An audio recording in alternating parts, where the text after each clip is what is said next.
Ano kaya ang magiging matchups kapag naglaban ng Red Hair Pirates at Straw Hat Pirates? Sino-sino ang magtatapatan? Anong magiging itsura ng mga labanan nila? Anong mga power-ups ang makukuha ng Straw Hat Crew? Yan ang mga pag-uusapan natin ngayong araw. Hindi naman sigurado na maglalaban talaga ang dalawang pirate crew na ito. Pero kung papaniwalaan natin yung sinabi ni Luffy, balak niya raw talagang patumbahin ang lahat ng Yonko Crew. Syempre kung gusto niya talaga maging Pirate King, kailangan niyang patunayan na siya talaga ang pinakamalakas na pirata sa buong karagatan, kabilang na yung ibang Yonko, kahit pa yung mga naging kaibigan niya. Kung babalikan na rin natin yung kabataan ni Luffy, nangako siya kay Shanks na bubuo siya ng crew na mas malakas pa sa crew nito. At ano ba ang pinakamagandang paraan para patunayan yan? Syempre kung direktang matalo ng crew niya ang crew ni Shanks. Tandaan rin natin na may kasunduan si Luffy at Shanks na ibabalik lang ni Luffy ang Straw Hat kay Shanks kapag isa na siyang Great Pirate. Para sa akin, magiging napakagandang eksena kung yung panahon kung kailan ibabalik ni Luffy ang Straw Hat sa idolo niya ay kapag natalo niya na ito. Dahil kapag nangyari yan, wala na talaga makakapagduda na isa na talaga siyang ganap na Great Pirate. Dahil sa mga dahilang ito, sa tingin ko, malaki talaga ang tsansa na maglalaban ng dalawang Yonko Crew. Although hindi nga lang malinaw kung ang labanan nila ay magiging maigting na sagupaan o simpleng friendly competition lang. Pero kung mangyari ito, ang mga sumusunod nga ang sa tingin ko magiging matchups nila. Ang pinakauna at pinaka-obvious na tapatan ay syempre ang labanan ni Luffy at Shanks. Isa si Shanks sa mga pinakamalakas na tauhan sa buong series. Nakita naman natin kung paano nag-uwian ng mga tauhan sa Marineford noong si Shanks na ang dumating at humamon sa kanila. Kabilang na sila Blackbeard, Mihawk at kahit pa si Sengoku. Kahit pa ang bagong admiral na si Green Bull na handa sanang labanan ng buong alliance ni Luffy sa Wano ay napaihi matapos tamaan ng Conqueror's Haki ni Shanks. Itong pinakita ni Shanks na Conqueror's Haki ang pinakamalakas na siguro na nakita natin sa series so far. Mula sa malayo niyang barko, nagawa niyang matamaan at pansamantalang napatigil ang isang admiral. Kadalasan lang kasi nating nakikita ang Conqueror's Haki na ginagamit sa malapitang distansya. At kadalasan lang rin itong gumagana sa mga mahihinang tauhan. Pero bukod sa grabe sa layo ang range ng haki ni Shanks, nagawa rin itong tumalab sa isang admiral. Pero ang pinakapambihirang abilidad na siguro ni Shanks ay meron daw siyang tinatawag na Killer of Observation Haki kung saan kaya niyang kontrolin ng presensya niya upang lituhin ang Observation Haki at kahit pa future sight ng kalaban. Kumbaga hindi madedetect ng mga kalaban niya ang mga galaw niya kahit na may matinding Observation Haki o future sight pa sila. Kaya nga kung gustong makasabay ni Luffy kay Shanks, kakailanganin niya ring matutunan ang Killer of Observation Haki nito katulad ng ginawa niya sa future sight ni Katakuri at Advanced Conqueror's Haki coating ni Kaido. Kung nag-enjoy ka sa mga ganitong klaseng theory at breakdown tungkol sa One Piece, mag-subscribe ka na sa ating channel para ma-update ka sa mga similar content natin sa hinaharap. Ang susunod naman ang matchup ni Zoro. Bilang first mate at pinakamalakas na crewmate ni Luffy, natural lang na makakalaban niya rin ang first mate at pinakamalakas na crewmate ni Shanks, si Ben Beckman. Kilala raw si Beckman bilang isang matalinong pirata. Siya raw ang may pinakamataas na IQ sa lahat ng mga tauhan na ipinakilala sa Ace Blue. Mas mataas pa raw kaysa sa master strategist na si Kuro. Kaya kung Quiz B ang magiging labanan nila, siguradong talo na agad si Zoro. Pero yung pagkukulang niya sa IQ, binabawi naman ni Zoro sa battle IQ, experience at skill. Kaya kung physical na labanan ang mangyayari, ay hindi ito magpapatalo. Ilang beses na nitong napatunayan ang kanyang sarili kahit palaban sa ibang malalakas na tauhan. Lalo na nung tinalo niya si King, sinugatan si Kaido, at sinangga ang pinagsamang atake ni Big Mom at Kaido. Magiging kakaiba nga lang ang labanan nila dahil imbes na espada, baril ang pangunahing armas na ginagamit ni Beckman. Kaya magiging gun versus sword ang magiging labanan nila. Huwag rin nating kalimutan na minsan ang binanggit sa atin na itong Red-Haired Pirates ang may pinakamataas na average bounty sa lahat ng Yonko Crew. Bigatin raw kasi ang bawat isa sa mga officers nila at mukhang pinapahiwatig sa atin na mas malakas sa mga officers nito kaysa sa officers ng ibang Yonko Crew. Base dyan, bilang first mate ni Shanks, malamang ay mas malakas itong si Beckman kaysa sa ibang first mate ng ibang Yonko, tulad ni Marco, King, at Katakuri. Base naman sa posisyon, reputasyon, at personalidad ni Beckman, malaki rin ang hinala ko na meron na rin itong Conqueror's Haki. Kaya siguradong kakailanganing hasain ni Zoro ang sarili niyang Conqueror's Haki para matalo ito. Susunod naman ang kamatchup ni Sanji. Walang iba kundi si Lucky Roo. Kagaya ni Sanji, isa rin itong cook ng kanyang crew. Pinagkaiba lang siguro ay kinakain niya rin karamihan ng niluluto niya.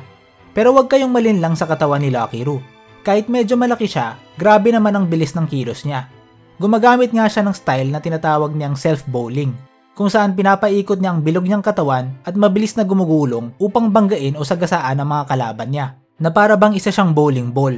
Hindi na ako magugulat kung isa ito sa mga pinakamabilis na tauhan hindi lang sa crew niya, kundi sa buong mundo. Kaya magiging angkop talagang pantapat si Sanji rito dahil isa rin siya sa mga pinakamabilis na miyembro ng Straw Hats at kailangan niya talagang mabilis na kumilos kung ayaw niyang madaganan ni Lucky Roo. Binanggit rin sa atin na matibay at flexible raw ang mga binti nito ni Lucky Roo. Yan na rin siguro ang dahilan kung bakit mabilis siyang nakakaikot at nakakaliko sa bowling ball form niya.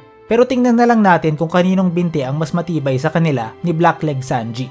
Sunod naman ang labanan ng mga snipers, labanan na magtatay na si Yasop at Usopp. Sa mga nakaraang arcs, napagmasdan natin ang unti-unting paglakas ni Usopp, lalong-lalo na sa Dressrosa kung saan naging susi siya sa pagkapanalo nila laban sa Don Quixote family at nakatanggap pa nga ng isa sa mga pinakamataas na bounty sa buong Straw Hat crew. Pero kung gusto niyang matapatan yung tatay niya, kailangan niya pang mas lumakas. Si Yasop nga ang isa sa mga pinakamalakas at pinakatanyag na sniper sa buong mundo. Sa sobrang sikat niya, si Shanks pa nga mismo ang humanap sa kanya para i-recruit sa crew nito.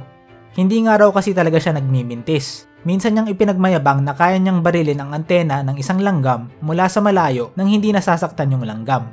Hindi na ako magtataka kung nagtataglay ito ng isa sa mga pinakamalakas na observation haki sa buong mundo na nagbibigay sa kanya ng kakayahan na madetect ang mga bagay ilang milya ang layo mula sa kanya. Malamang na mas malayo pa sa range ng pinakitang haki ni Usopp sa Dressrosa. Kung gusto siyang mapantayan o mahigitan ni Usopp, kakailanganin ni Usopp na palakasin pa ang observation haki niya. Pero sa tingin ko naman, malaki ang tsansa na mangyari yan. Tandaan natin na itong Elbaf arc ay matagal nang sinesetup bilang arc ni Usopp. Kaya hindi na ako magtataka kung sa arc na ito siya magkaroon ng pinakamalaking improvement at character development at magiging ganap na nga na Brave Warrior of the Sea tulad ng matagal niya nang pinapangarap. Susunod naman ang tapatan ni Nami at Lime Juice. Ang armas ni Lime Juice ay isang mahabang tungkod na meron raw kakayahang mag-imbak at magpakawala ng kuryente kagaya na lang ng climb attack ni Nami. Kaya mukhang magpapalitan ng mga electricity blast itong dalawa sa magiging labanan nila.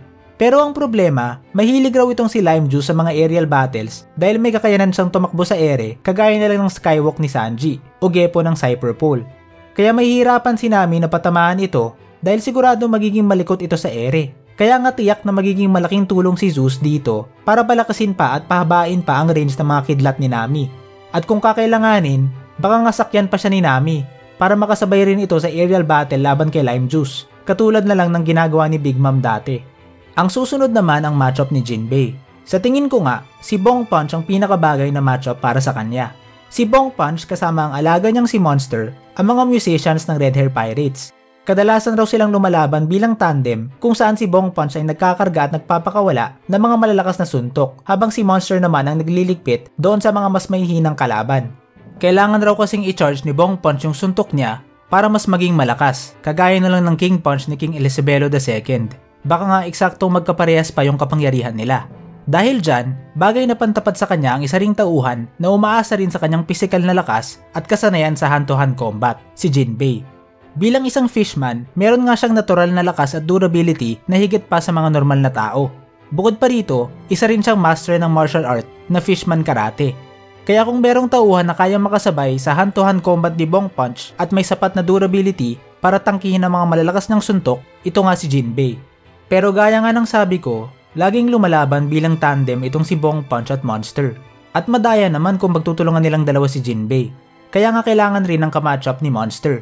Sino pa ba ang bagay kundi ang sariling monster ng Straw Hats, si Chopper. Unang-una, wag nating maliitin itong si Monster. Kahit na mukha lang siyang simpleng alaga ni Bong Punch, tandaan natin na itinuturi siya bilang officer ng Red-Haired Pirates. Hindi lang basta pet, kundi literal na officer. Tinalo niya pa si Rockstar, na hindi nga officer kundi simpleng crewmate lang. At sabi nga ni Branyo ng Navy, ang officers at main crew raw nitong Red-Haired Pirates ang may pinakamataas na average bounty sa lahat ng Yonko, kung saan walang pipitsugin sa kanila. Kaya expect na lang natin na may tinatagong lakas talaga itong si Monster. Baka nga may kakayanan pa itong mag-transform sa isang mas nakakatakot na anyo, kaya siya tinatawag na Monster. Halos kaparehas lang rin yan ng sariling monster ng Straw Hats na laging minamaliit dahil sa cute nitong itsura, pero alam naman natin na may ibubuga kapag nagseryoso na. Ang susunod naman ay ang labanan ni Franky at Howling Gab. Tinatawag nga siyang Howling Gab dahil may kakayanan siyang magpakawala ng mga beams mula sa bunganga niya. Alam naman natin na walang Devil Fruit abilities itong mga Red Hair Pirates, kaya hindi pa nga malinaw kung saan nanggaling itong kakayanan ni Howling Gab. Ito ba ay gawa ng sigaw na nilagyan ng haki kaya lumakas ang damage? O baka naman miyembro siya ng isang lahi na may ganito talagang abilidad, o di kaya cyborg rin ang katawan niya kagaya ni Franky. Pero kahit ano pa man yan, magiging magandang pantapat dyan si Franky, gawa nga ng kaya niya rin magpakawala ng mga beams at lasers dahil sa mga cyborg modifications niya. Bukod pa rito, kung titingnan natin ang pangatawan nitong si Howling Gab, medyo maskulado nga ito kaya siguradong matindi ang pisikal na lakas niyan. Kaya tama lang rin na tapatan siya ng macho man cyborg natin na si Franky. Ang susunod naman ay labanan ni Brook at Building Snake. Si Building Snake ang navigator ng Red Hair Pirates at isa ring acrobat bukod sa pagiging swordsman. Gumagamit daw siya ng kakaibang juggling two-sword style kung saan pinaglalaroan niya yung dalawa niyang espada habang gumagamit ng mga acrobatic moves. Kaya mukhang magiging malikot at unpredictable ang mga galaw nito bilang swordsman, kung saan bigla-bigla na lang itong tatalon, tatumbling o kaya naman sisipa habang nakikipag-espadahan. Para siguro itong si Killer Bee mula sa Naruto. Angkop lang natapatan rin siya ng isang swordsman na may sarili ring fighting style kagaya ni Brook. Kakaiba rin ang swordsmanship nito kung saan meron itong sariling style na pinaghahalo ang fencing at ayaido. Pinagyeyelo niya rin ang espada niya sa pamamagitan ng pagbabalot nito ng malamig na aura ng kaluluwa niya, kapangyarihang galing sa kanyang devil fruit. Tingnan na lang natin kung alin sa magkasalungat na swordsmanship style nila ang mananaig. Susunod naman ang laban ni Robin. By process of elimination, isang officer na nga lang ang natitira sa Red Hair Pirates. Ang assumption nga natin ay mga officers lang ng Red Hair Pirates ang direktang makakalaban ng Straw Hats, kaya wag nyo na munang hanapin ang mga regular crew members katulad ni Rockstar o kaya naman mga subordinate captains katulad ni Oli. Ang natitirang officer na nga lang ay ang doktor ng crew na si Hongo. Bukod sa malawak niyang kaalaman sa medisina, malawak rin raw ang kaalaman ni Hongo tungkol sa iba't ibang armas. Kaya niya raw mabilis na i-disassemble ang kahit anong armas na mahawakan niya. Kadalasan siyang nakikita na may hawak na mahabang baston. Pero posible na marami pa siyang ginagamit na armas, tools at iba pang kasangkapan sa panglaban dahil nga eksperto siya sa larangan na ito. Kumbaga parang si Tente ng Naruto.